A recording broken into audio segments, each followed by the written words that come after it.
ನಾವು ಎಲ್ಲ ಜನರನ್ನು ಒಟ್ಟಿಗೆ ತಗೊಂಡು ಹೋಗ್ತಕ್ಕಂಥ ದಲಿತರು, ಹಿಂದುಳಿದವರು, ಅಲ್ಪಸಂಖ್ಯಾತರು, ಮಧ್ಯಮ ವರ್ಗದವರು ಎಲ್ಲರನ್ನೂ ಕೂಡ ಒಟ್ಟಿಗೆ ತಗೊಂಡು ಹೋಗ್ತಕ್ಕಂಥ ಪಕ್ಷ.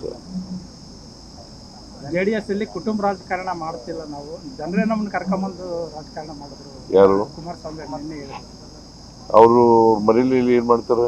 ಕುಟುಂಬ ರಾಜಕಾರಣ ಮಾಡಿ ಅವ್ರನ್ನ ಜನಗಳೇ ಕರ್ಕೊಂಬಂದು ಆಯ್ಕೆ ಮಾಡಿದ್ರು. ಜನಗಳೇ ಮತ್ತೆ ಯಾಕೆ ಸೋಲ್ಸಿದ್ರು?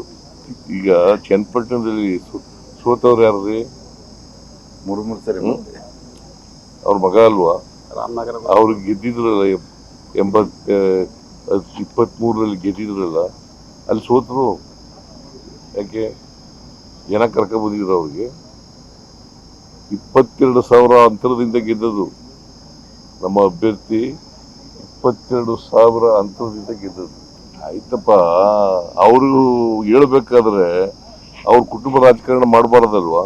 ಅವ್ರ ಅಪ್ಪ, ಅವ್ರ ಮಕ್ಕಳಿಬ್ರು, ಮೊಮ್ಮಕ್ಕಳು, ಅವ್ರ ಮೊಮ್ಮಗ ಸೊಸೆ, ಇಬ್ರು ಸೊಸೆದಿರು, ಆಮೇಲೆ ಇಬ್ರು ಎಷ್ಟು 4 ಜನ ಮೊಮ್ಮಕ್ಕಳು. ಜನ ಬಯಸಿದ್ರೆ ರಾಜಕಾರಣ ಮಾಡಲಿ, ಮಾಡಬಾರ್ದು ಅಂತ ಹೇಳಲ್ಲ ನಾನು.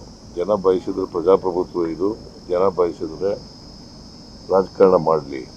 ಆದರೆ ಜನ ತಿರಸ್ಕಾರ ಮಾಡಿದ ಮೇಲೂ ಕೂಡ ಅದನ್ನು ಹೇಳೋದು ಇದೆಯಲ್ಲ, ಅದು ಇಟ್ ಇಸ್ ನಾಟ್ ಕರೆಕ್ಟ್.